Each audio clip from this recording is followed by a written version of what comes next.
Le premier outil, c'est la communication non violente, on dit aussi, communication bienveillante. C'est pas un outil, de bisounours, hein, mais c'est un outil qui aide vraiment à clarifier, les situations un peu de conflit, en expliquant, quelles sont ses attentes, mais en tenant compte aussi du fait que, bah, son interlocuteur, peut a aussi, des attentes.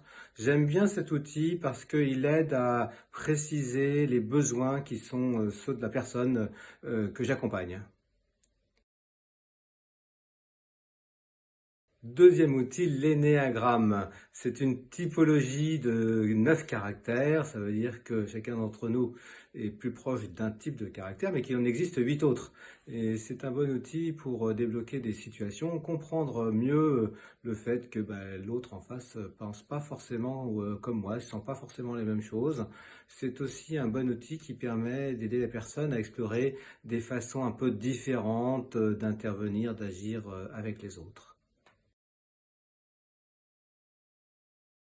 Troisième approche, l'accompagnement en mémoire cellulaire. Bon, on peut avoir déjà commencé à travailler sur un certain nombre de choses, compris que notre histoire nous avait marqué dans tel sens ou dans tel sens, mais on peut se retrouver à nouveau confronté aux mêmes difficultés et à rentrer dans les mêmes murs. Voilà.